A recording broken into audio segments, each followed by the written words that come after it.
Hello and welcome to day 27 of this book, Frameworks Vol.3, Jesus by Paul Blackham. Today thinking about this word, up. Up. And the question worth considering is, where is Jesus? Well, after his death, he rose from the dead and then he ascended up into heaven. I remember a conversation a few years back with one of the young people who was kind of new to church, new to the Christian faith. And as in one of our conversations, I realized that his impression of Jesus was that he died, he rose again, and then a number of years later, I guess, presumably died. And that was the end of the story of Jesus. But it was an amazing thing to be able to show him, no, there's this monumental moment, this absolutely life-changing moment, really, that Jesus is able to ascend into the highest heavens and to go to be at the right hand of the Father. So often in our annual kind of Christian calendars, Ascension Day can kind of just come and go, and for a lot of us, we don't even realize it, don't really think about it. It's not a big thing like Christmas or Easter is. In some churches still it is celebrated and marked as a moment, but it is special. In the Bible, we're given kind of this understanding that this is really quite something special which has happened.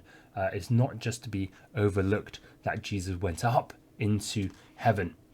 And when we say up, we don't simply mean geographically upwards, as if somehow if you pointed yourself in the right direction and went that way for far enough distance, then you would see Jesus. In the 60s, kind of the height of the space race, the Soviet astronaut Yuri Gagarin, he was the first one into space. And one of his colleagues commented, as an atheist, saying, look, when Gagarin got up there, he didn't see God. That proves that God doesn't exist, as if the expectation was that somehow God was floating up there in some cloud or sitting on some planet up there. And if you got out of the orbit or into orbit around this planet, you'd somehow see God out there.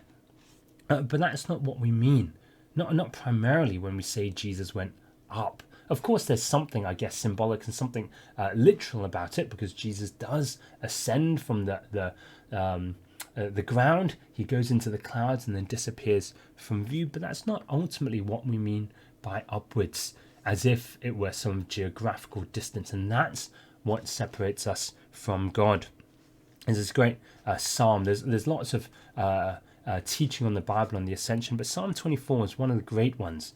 And these are the words of Psalm 24. Lift up your heads, you gates. Be lifted up, you ancient doors, that the King of glory may come in.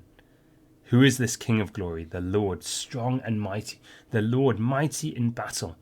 Lift up your heads, you gates. Lift them up, you ancient doors, that the King of glory may come in. Who is worthy? Who is able? Who will the gates open for? Well, it will open for Jesus.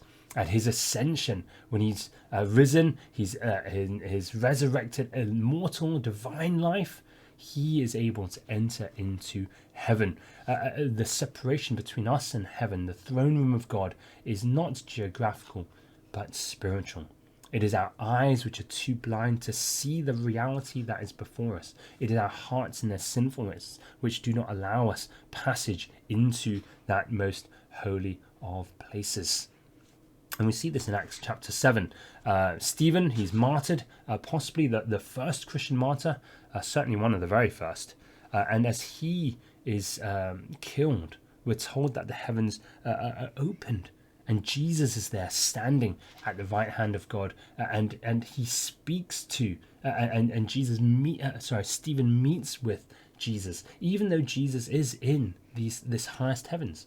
Not just the air around us, the first heavens, not just what we call space, the expanse out there, the second heavens, but in the third and the highest heavens, in the throne room of God. And yet it is close. It is nearby. What separates us is not distance geographically, but distance spiritually, blindness spiritually, which separates us from the highest heavens. And so it's wonderful that Jesus, who is the King of glory, he is able to enter into that most holy place. And as he goes, well, he takes us to be with him.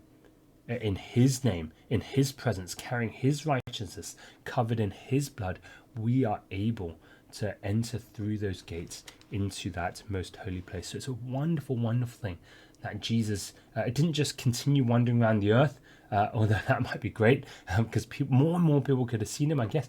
But actually, no, it was better that he ascended into heaven, leading the way for us so that we too could enter into that place to be with him, to be with the Father forever and ever and ever. So perhaps mark out Ascension Day in your calendar this year. You can have a look ahead and think, oh, what am I going to do that day to give particular praise and worship? How can I celebrate and rejoice in that day to remember that Jesus has gone up, and he's gone up to lead the way for me and for you to be with him, to be with his Father forever and ever.